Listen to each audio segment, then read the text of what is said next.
पहले तो जीवन ऐसे लुटाया कि कभी फिक्र नहीं की। बहुत लोगों से पूछो, जिंदगी में तो लोगों के पास समय काटने के लिए उपाय नहीं है। लोग कहते हैं समय काट रहे हैं, कोई ताश खेल रहा है, कोई शराब पी रहा है, कोई जुआ खेल रहा है, कोई होटल में बैठा है, कोई क्लब घर में बैठा। उनसे पूछो क्या कर रहे हैं, वो कहते हैं समय काट रहे हैं। जैसे समय जरूरत से ज्यादा है तो काट रहे हैं, उसे क्या करें। यही आदमी मौत के वक्त चीखेगा, चिल्लाएगा कि और 24 घंटे मिल जाते, एक रात और पूर्णिमा का चांद देख लेता, एक रात और कर लेता प्रेम, एक रात और रह लेता अपने परिजनों के बीच, एक बार और सूरज उग जाता, एक वसंत और देख लेता, एक बार और देखता खिलते फूल, एक बार और सुनता गीत गाते पक्षी। पकड़ता है, अब सब जा रहा है, अब नहीं सोचता उसे कि क्या करे। पहले समय काटता था। तुम सोचते हो तुम समय काट रहे हो, तुम गलती में हो, समय तुम्हें काट रहा है। तुम समय को क्या काटोगे, तुम समय को कैसे काटोगे। आदमी के पास कोई आरा नहीं है जिससे समय काटा जा सके।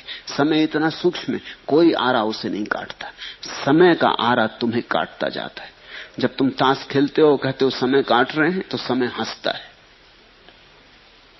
समय तुम्हें काट रहा है, समय तुम्हारी मौत को करीब ला रहा है। जिस दिन मौत द्वार पर खड़ी हो जाएगी, उस दिन मुश्किल में पड़ोगे। एक सूफी कथा है, एक लकड़हारा 70 साल का हो गया है। लकड़ियां ढोते ढोते जिंदगी बीत गई। कई बार सोचा कि मर क्यों ना जाऊं। कई बार परमात्मा से प्रार्थना की कि हे प्रभु, मेरी मौत क्यों नहीं भेज देता। सार क्या है इस जीवन में, रोज लकड़ी काटना, रोज लकड़ी बेचना, थक गया हूं। किसी तरह रोटी रोजी जुटा पाता हूं, फिर भी पूरा पेट नहीं भरता। एक जून मिल जाए तो बहुत। कभी कभी दोनों जून भी उपवास हो जाता है। कभी वर्षा ज्यादा दिन हो जाती, लकड़ी नहीं काटने जा पाता। फिर बूढ़ा भी हो गया हूं, कभी बीमार हो जाता। और लकड़ी काटने से मिलता कितना है। एक दिन लौटता था थका मांदा, खांसता खकारता अपने गट्ठर को लिए, और बीच में एकदम ऐसा उसे लगा कि अब बिल्कुल व्यर्थ है मेरा जीवन, ये मैं क्यों ढो रहा हूं। उसने गट्ठर नीचे पटक दिया, आकाश की तरफ हाथ जोड़ के कहा कि मृत्यु तू सबको आती है और मुझे नहीं आती। हे यमदूत, तुम मुझे क्या भूल ही गए हो, उठा लो अब। संयोग की बात, ऐसा अक्सर तो होता नहीं। उस दिन हो गया, यमदूत पास से ही गुजरते थे, किसी को लेने जा रहे होंगे। सोचा कि बूढ़ा बड़े हृदय से कातर होकर पुकार रहा है, तो यमदूत आ गए।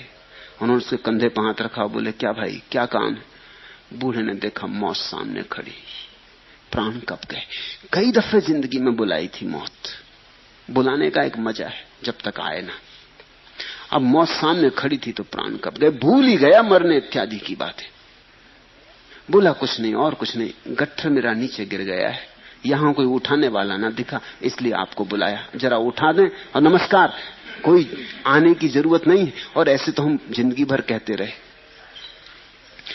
मुझे मरना नहीं है, ये सिर्फ गट्ठर मेरा उठा के मेरे सिर पर रख दें। जिस गट्ठर से परेशान था उसी को यमदूत से उठवा के सिर पर रख लिया। उस दिन उस बूढ़े की पुलक देखते जब वो घर की तरफ आया, जवान हो गया था फिर से, बड़ा प्रसन्न था, बड़ा प्रसन्न था कि बच गए मौत से। मौत के क्षण में जीवेशना प्रगाढ़ हो जाती है। अब तो मौत दिखाई पड़ती, इधर गया हुआ जीवन दिखाई पड़ता है जिसको ऐसे ही गंवा दिया, कभी भोगा नहीं। इस अकड़ में रहे कि क्षण भंगुर को क्या भोगे। कभी ठीक से खाया नहीं, कभी ठीक से पहना नहीं, कभी ठीक से राग रंग ना किया। इस सबको उस आशा में बिता दिया, और ये खड़ी मौत। और मौत के पार कुछ है, अब ये पक्का नहीं होता। अब कौन पक्का दिलाए, कौन भरोसा दिलाए।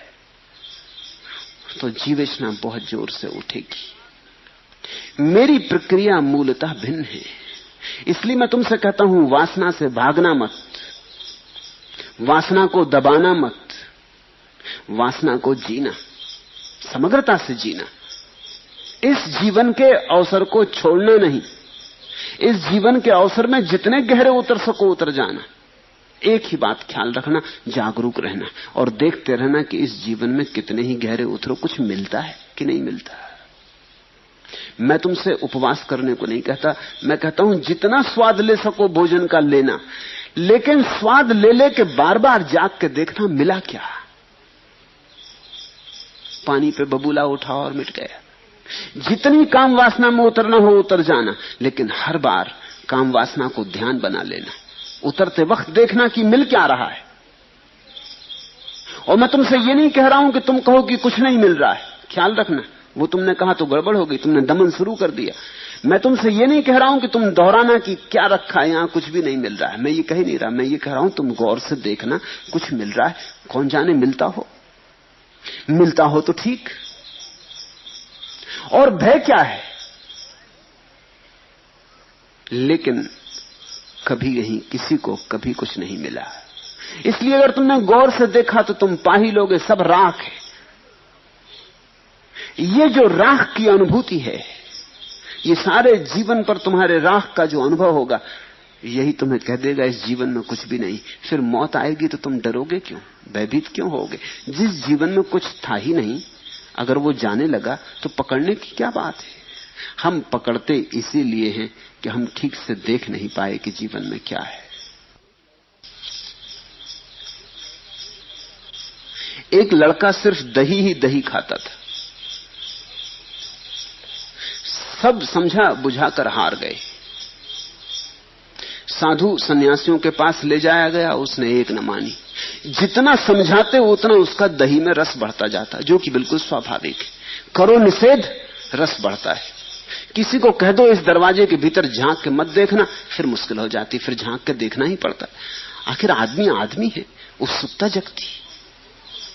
जिस चीज को दिखाना हो लोगों को, उसको छिपाना, मगर इस ढंग से छिपाना कि लोगों को पता चल जाए कि तुम छिपा रहे हो, बस फिर लोग आ जाएंगे।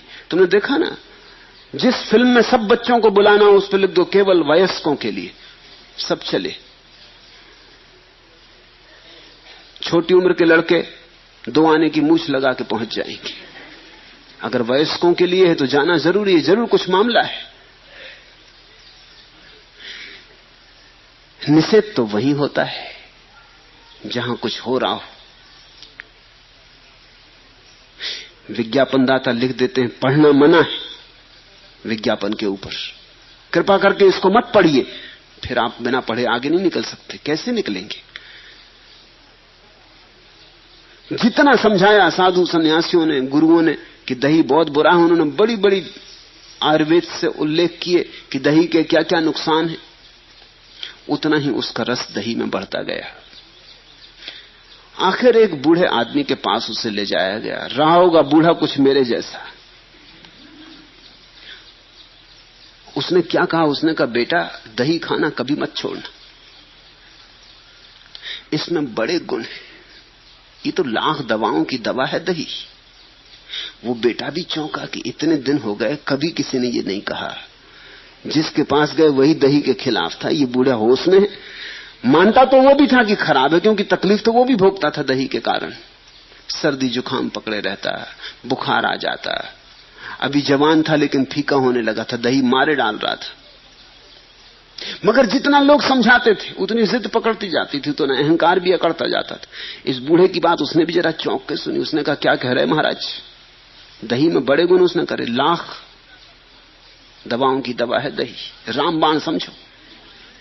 इसे तुम कभी भूलनी मत, चूकनी मत, दुनिया कुछ भी कहे तुम डटे रहना। उसने कहा तो जरा बताइए क्या गुण है, क्योंकि उसने दुर्गुण तो बहुत सुने थे, उसे एक आदमी नहीं मिला था कभी जिसने कोई गुण बताए हों। उस बूढ़े ने कहा कौन से गुण? गुण ही गुण है। जैसे समझो, पहला, एक की दही खाने वाले की कभी चोरी नहीं होती। वो युवक भी चकित हुआ कि ये भी खूब गुण, दही खाने वाले की चोरी नहीं होती। 2 की दही खाने वाले की कभी पानी में डूबकर मृत्यु नहीं होती। उसने देखा कि बूढ़ा पागल तो नहीं है, दही से पानी में डूबने का क्या संबंध। और 3 के दही खाने वालों को कभी कुत्ता नहीं काटता।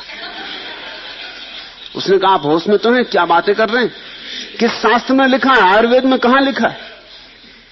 और बूढ़े ने कहा सुन, और 4 कि दही खाने वाला कभी बूढ़ा नहीं होता। वो युवक तो बोला कि मैंने बहुत ज्ञानी सुने, मगर आप कुछ अलग ही तरह के ज्ञानी। जरा मुझे विस्तार से समझाइए।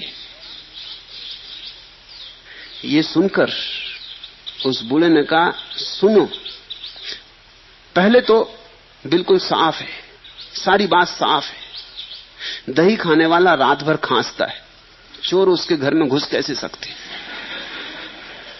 इसलिए दही खाने वाले की कभी चोरी नहीं होती। दही खाने वाला सर्दी से इतना पीड़ित रहता है कि पानी के पास जाने से डरता है। नदी में डूब कर मरेगा कैसे? और दही खाने वाला इतना कमजोर हो जाता है कि लाठी टेक टेक के चलता, कुत्ता उसको काटेगा कैसे? और दही खाने वाला जवानी में मर जाता, बूढ़ा होगा कैसे? तू बेटा खूब दही खा। कहते हैं उसी दिन उस युवक का दही खाना छूट गया। मैं भी तुमसे यही कहता हूं, खूब दही खाओ, न तुम्हारी चोरी होगी, न कुत्ता तुम्हें काटेगा, न पानी में डूब के मरोगे, न तुम बूढ़े होगे।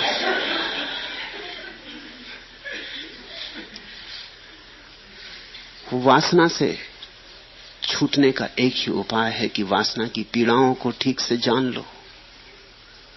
और वासनाओं की पीड़ाओं को जानने का एक ही मार्ग है कि तुम वासना में बोधपूर्वक उतरो।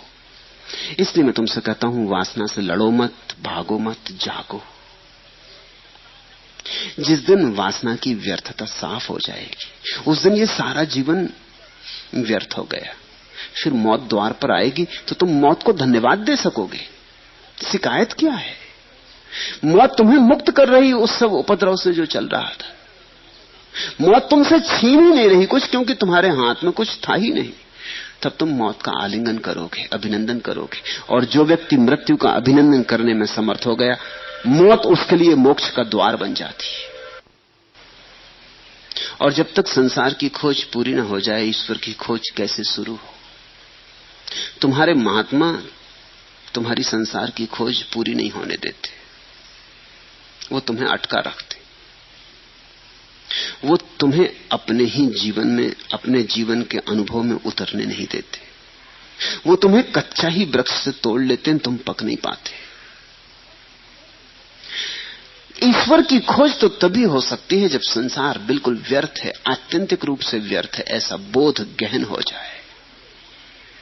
जब तुम जान लो कि संसार में कुछ भी नहीं है, तभी तो तुम किसी और संसार की खोज पर निकलोगे। जब तक तुम्हारा मन यहां अटका है, जब तक तुम्हें लगता है शायद कुछ हो ही, अभी मैंने पूरा खोजा कहां, अभी मैंने पूरा देखा कहां, अभी बहुत काने कोने अभी अनखोजे रह गए हैं, अभी बहुत सी गलियां अपरिचित रह गई हैं। तो तुम ईश्वर को खोजोगे कैसे? ईश्वर के खोज का मौलिक अर्थ इतना ही होता है कि संसार की व्यर्थता प्रमाणित हो गई, अपने ही अनुभव से प्रमाणित हो गई। फिर तुम उसे ईश्वर नाम दे सकते हो, या मोक्ष, या निर्वाण, या सत्य, जो भी तुम नाम देना चाहो। लेकिन उसके पहले खोज शुरू नहीं होती। संसार में ईश्वर के खोजी इतने कम इसलिए हैं कि ईश्वर के नाम पर बहुत धोखाधड़ी, और ईश्वर के नाम पर कच्चे लोगों को धर्म की दिशा में निष्णात किया जाता है। ईश्वर के नाम पर लोगों का लोभ उकसाया जाता है। लोभ से मुक्ति नहीं होती, लोभ उकसाया जाता है। तुम्हें तुम्हारे शास्त्र अधिकतर यही समझाते रहते कि छोड़ दो तो बहुत पाओगे, और जब कोई बहुत पाने के लिए छोड़ता है तो छोड़ता ही नहीं। पाने के लिए छोड़ा तो छोड़ा कहां? 1 रुपया छूटा और 1000 मिलने वाले हैं, तो छूटे कहां? तुमने तो बड़ा सौदा कर लिया, 1 रुपया छोड़ा और 1000 पाने का इंतजाम कर लिया। तो तुम्हारे लगाव तो वही के वही है, तुम बदलते तो रत्ती भर नहीं। तुम्हारा ईश्वर भी तुम्हारे साथ झूठा हो जाता, तुम झूठे हो, तुम्हारा ईश्वर झूठा हो जाता। तुम अभी सच्चे नहीं। तुमने अभी इस जीवन का जो अवसर तुम्हें मिला है, इसकी ठीक ठीक जांच परख नहीं की। तो पहली तो बात मैं ये कहता हूं, इसकी ठीक जांच परख करो। ये अवसर बहुमूल्य है, इसे ऐसे ही मत गंवा दो। इन्हें फिजूल बातों में मत गंवा देना, किसी एरेगेरे की बातों में मत गंवा देना। ये तुम्हारा जीवन है, इस जीवन को तुम अनुभव करो। तुम्हें अगर क्रोध उठता है तो क्रोध का अनुभव करो, ताकि क्रोध की पीड़ा साफ हो जाए, इतनी साफ हो जाए कि उसी स्पष्टता के कारण क्रोध करना मुश्किल हो जाए। तुम्हें काम है तो काम में उतर जाओ, मगर इतने गहरे उतर जाओ कि तुम्हें काम में कुछ भी सार नहीं है, ऐसा सूत्र उपलब्ध हो जाए जीवंत अनुभव से। तुम्हें धन की दौड़ है, कोई हर्जा नहीं, दौड़ लो, जल्दी कुछ भी नहीं है। अगर तुम बिना धन की दौड़ में गए और महात्मा हो गए तो तुम महात्मा होके भी धन की दौड़ ही जारी रखोगे, कुछ फर्क ना पड़ेगा। अगर तुम्हें राजनीति में रस है तो लड़ ही लो चुनाव, उतर जाओ उसी उपद्रव में, हो ही लो पागल। अगर तुम बीच में ही लौट आए, गए नहीं, कह रहे उसमें क्या रखा है, बुद्धिमानों की बात मान ली, उधार बात मान ली कि बुद्धिमान कहते हैं राजनीति में क्या रखा है, और तुम गए नहीं, तुम महात्मा हो जाओगे, लेकिन तुम्हारी जिंदगी राजनीतिक की ही जिंदगी होगी। तुम बैठ जाओगे आसन लगा के, लेकिन तुम्हारे भीतर राजनीतिक मौजूद रहेगा। जीवन में रूपांतरण अनुभव से आते हैं, भीतर की बदलाहट से आते हैं, बाहर की बदलाहट से नहीं। धर्म के नाम पर लोगों ने बाहर खूब बदलाहटें कर ली। मैंने सुना है, एक रूसी कथा है, एक कौआ बड़ी तेजी से उड़ता जा रहा था। एक बुलबुल ने उसे देखा और पूछा, चाचा कहां जा रहे हो? पूरब को जा रहा हूं,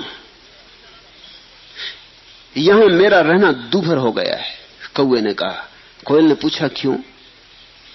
कौए ने कहा, यहां मेरे गान पर सभी को ऐतराज है। मैं गाता नहीं, मैंने शुरू गाना नहीं किया कि लोग ऐतराज करने लगते, अरे बंद करो, बकवास बंद करो, कांव बंद करो।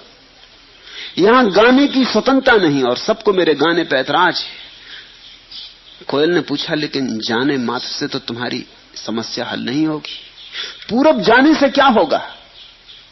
कौए ने कहा, क्यों? कौए ने आश्चर्य पूछा, इसलिए कि जब तक तुम अपनी आवाज नहीं बदलते, पूरब वाले भी तुम्हारे गाने पे ऐतराज उठाएंगे। पूरब वाले भी तुम्हारे गाने को इसी तरह नापसंद करेंगे, कुछ फर्क ना पड़ेगा। तुम्हारी आवाज, तुम्हारा कंठ बदलना चाहिए। परिस्थिति बदलने से कुछ नहीं होता, मनस्थिति बदलनी चाहिए। एक आदमी ग्रस्त था, ग्रस्ती से अभी मुक्त तो मन न हुआ था, लेकिन संन्यास्त हो गया। अब वो संन्यास्त होके नई ग्रस्ती बसाएगा। एक आदमी के बेटे बेटी थे, उनसे छूट गया, तो शिष्य शिष्याओं से उतना ही मोह लगा लेगा, कोई फर्क ना पड़ेगा। कोयल ने ठीक कहा कि चाचा पूरब जाने से कुछ भी ना होगा, लोग वहां भी तुम्हारी कांव पर इतना ही ऐतराज उठाएंगे। ईश्वर के खोजी संसार में इसलिए कम है कि ईश्वर के झूठे खोजी बहुत ज्यादा हैं, और ईश्वर के झूठी खोजी होने में बड़ी सुगमता है। कुछ बदलना नहीं पड़ता और बदलने का मजा आ जाता, धार्मिक होना नहीं पड़ता और धार्मिक होने का रस और अहंकार। कच्चे लोग फलों से, वृक्षों से तोड़ लिए गए, कच्चे फल पके नहीं थे, पकने का मौका नहीं मिला था। मैं तुमसे कहता हूं नास्तिक रहना। अगर नास्तिकता अभी तुम्हारे लिए स्वाभाविक मालूम पड़ती हो, अभी आस्तिक होने की जरूरत नहीं, फिर अभी घड़ी नहीं आई, जल्दी क्या है? अभी कच्चे हो, पको। जिस दिन नास्तिकता अपनी ही समझ से गिर जाए और जीवन में स्वीकार का भाव उठे, उसी दिन आस्तिक बनना, उसके पहले मत बन जाना। नहीं तो झूठा आस्तिक सच्चे नास्तिक से बदतर हालत में हो जाता है। सच्चा नास्तिक कम से कम नास्तिक तो है, सच्चा तो है, कम से कम जो भी उसके भीतर है वही उसके बाहर तो है। अधिकतर लोग भीतर से नास्तिक हैं, बाहर से आस्तिक हैं। मंदिर में जाते हैं, सिर भी झुकाते, मस्जिद में नमाज भी पढ़ाते, और भीतर न नमाज होती, न सिर झुकता, न प्रार्थना उठती। भीतर तो वो जानते हैं कहां रखा परमात्मा इत्यादि। मगर ठीक है, औपचारिक है, कर लेने से लाभ रहता, लोग देख लेते हैं, धार्मिक है, दुकान अच्छी चलती, लड़की की शादी करनी, बेटे को नौकरी लगवानी। अगर लोगों को पता चल जाए नास्तिक हो तो लड़के को नौकरी ना मिले, लड़की की शादी मुश्किल हो जाए। मेरे पास लोग आते, वो कहते हैं आपकी बात बिल्कुल जस्ती, लेकिन अभी लड़की की शादी करनी। अभी बेटे को नौकरी लगवानी, अभी जरा ठहरे, आपकी बात बिल्कुल जस्ती, मगर जरा पहले हम निपट लें, नहीं तो झंझट होगी, असुविधा होगी खड़ी। आप जो कहते हैं ठीक हमें मालूम पड़ता है, और जो हम मानते हैं वो गलत मालूम पड़ने लगा है, लेकिन अभी हम छोड़ेंगे नहीं, अभी औपचारिकता निभा लेंगे। ऐसे लोग औपचारिक रूप से धार्मिक हैं, दिखावे के लिए धार्मिक हैं। ये एक तरह की सामाजिकता है, इसका कोई धर्म से संबंध नहीं। फिर ईश्वर की खोज पर कठिनाइयां हैं, सुगम नहीं है बात, पहाड़ की चढ़ाई है, घाटियों में उतरने जैसा नहीं। जैसे एक पत्थर को लुढ़का दो चोटी पर से तो फिर कुछ और नहीं करना पड़ता, एक दफा लुढ़का दिया तो खुद ही लुढ़कता हुआ घाटी तक पहुंच जाता है। लेकिन पत्थर को पहाड़ पर चढ़ाना हो तो लुढ़काने से काम नहीं चलता, खींचना पड़ता है, थक जाओगे, पसीने पसीने हो जाओगे। जटिल है, दुरूह है, दुर्गम है, खतरनाक है, और जैसे जैसे ऊंचाई बढ़ेगी वैसे वैसे मुश्किल होता जाएगा, उतना ही बोझ कठिन होता जाएगा। आखिरी ऊंचाई पर पहुंचने वाले को बड़ा दुस्साहस चाहिए। ईश्वर की खोज कायरों का काम नहीं, और अक्सर कायर ईश्वरवादी हैं, इसलिए ईश्वर की खोज नहीं हो पा रही। ईश्वर की खोज दुस्साहसी का काम है। ख्याल रखना, साहसी भी नहीं कह रहा हूं, दुस्साहसी, क्योंकि बहुत कुछ गंवाना पड़ेगा, पाने के लिए गंवाना पड़ता है, बहुत कुछ दांव पे लगाना पड़ेगा। यह सुविधा और सरलता से नहीं हो जाएगा। पूरा जीवन जुआड़ी की तरह लगाने की जिनकी हिम्मत होती है वे ही। और अड़चन यह है कि मार्ग कठिन और मंजिल का पक्का नहीं कि कहां होगी, होगी कि नहीं होगी, पूरब होगी कि पश्चिम होगी, पता नहीं कौन ठीक कहता, बुद्ध ठीक कहते कि महावीर ठीक कहते कि कृष्ण की क्राइस्ट। हजार विकल्प हैं और मंजिल बहुत दूर है, कुहासे में छिपी है, और रास्ता बड़ा दुर्गम है, 4 कदम तक दिखाई पड़ता है, फिर रास्ता अंधेरे में दबा है। इसलिए जो लोग जीवन की व्यर्थता को पूरी तरह समझ गए हैं और जो जानते हैं कि चाहे ईश्वर ना भी हो तो भी खोजने योग्य है, क्योंकि यहां जीवन में तो बैठे रहने से कुछ भी सार नहीं, यहां जीवन तो व्यर्थ हो ही गया। अब उठ पड़ो, चल पड़ो, अब दांव पे लगाया जा सकता है। खोने को कुछ भी नहीं है, अगर मिला तो ठीक, नहीं मिला तो कुछ भी नहीं खोया। खोने को कुछ था ही नहीं, जीवन को तो देख लिया था, सब पन्ने पढ़ के देख लिए थे। फिर सत्य की खोज पे बड़ी कसौटियां आती। मैं एक छोटी सी घटना पढ़ रहा था। ईसाई संत हुई, अपूर्व महिला हुई, तेरेसा। दुनिया में थोड़ी सी महिलाओं ने ऐसी ऊंचाई पाई है, किसी मीरा ने, सहजों ने, दया ने, लल्ला ने, बहुत थोड़ी सी महिलाओं ने। तेरेसा उनमें से एक है। तेरेसा एक बार एक नाले को पार कर रही थी, चूक से उसका पैर फिसल गया और वो बाढ़ आए नाले में डूबते डूबते बची। पैर में चोट भी खा गई, मोच भी आ गई, चमड़ी भी छिल गई पत्थर पर गिर के, संभवतः हड्डी भी टूट गई हो। वह बूढ़ी भी हो गई थी। किसी प्रकार किनारे लगी और उसने सिर उठा के ईश्वर से कहा, आकाश की तरफ देखकर कहा, हे प्रभु, मुझसे व्यवहार करने का ये कैसा तुम्हारा ढंग? Is this the way you treat me? ये कोई बात हुई? एक बूढ़ी औरत को ऐसे गिरा देना बीच नाले में। सब छोड़ दिया था परमात्मा पर, तो जिन्होंने सब छोड़ा है वही इसी तरह की दिल खोल के बात भी कर सकते कि ये कोई बात हुई, ये कोई ढंग हुआ तुम्हारा, ये कोई व्यवहार है? और उत्तर में उसने आकाशवाणी सुनी, कभी कभी मैं अपने मित्रों के साथ ऐसा व्यवहार भी करता हूं, but sometimes this is how I treat my friends. ईश्वर की आवाज गूंजी कि हां, ऐसा ऐसा कभी कभी मैं व्यवहार अपने मित्रों के साथ करता हूं। शत्रुओं के साथ तो ईश्वर बड़ा दयालु, क्षमा करने को तैयार, मित्रों के साथ बहुत कठिन। कारण मित्रों को कसता है, मित्रों के लिए परीक्षा। शत्रुओं को क्या कसना, वे तो वैसे ही भटके हैं, उन पर दया करता है। मित्रों को कसता है, पहुंचने के करीब करीब हो रहे, घर करीब आ रहा, कसावट बढ़ती जाती, उनकी परीक्षा लेता, परीक्षण करता है। सो ईश्वर की आवाज ने कहा, but sometimes this is how I treat my friends. अपने मित्रों के साथ ऐसा व्यवहार कभी कभी मैं करता हूं। तैरासा ने कहा, तब सुन लो, तब कोई आश्चर्य नहीं कि तुम्हारे मित्र इतने थोड़े क्यों हैं। Then no wonder you have so few of them. तुम पूछते हो ईश्वर के इतने खोजी कम है, क्यों है? इसीलिए ईश्वर खूब परीक्षा करता है। मगर तेरे सा जैसी हिम्मत की औरत ही ऐसी बात कह सकती, तो सुन लो, उसने कहा। फिर इसलिए बैठे रहते अकेले, संग साथी भी नहीं मिलते, क्योंकि जो मिलते उनको तुम सताते उल्टा। अब ये बूढ़ी औरत को ऐसे फिसला देना, ऐसे गिरा देना, हड्डी तोड़ देना, ये भी कोई बात हुई? आदमी थोड़ा शिष्टाचार का भी ख्याल रखता है, इसका भी तुम्हें ख्याल नहीं। मगर ये बड़े प्रेम में बातें कही गई। बात महत्वपूर्ण है। महत्वपूर्ण यह है कि तेरेसा ने कहा, इसलिए तुम्हारे मित्र इतने कम हैं। अब मैं जान गई कि तुम्हारे मित्रों की संख्या कम क्यों है। कसौटी है।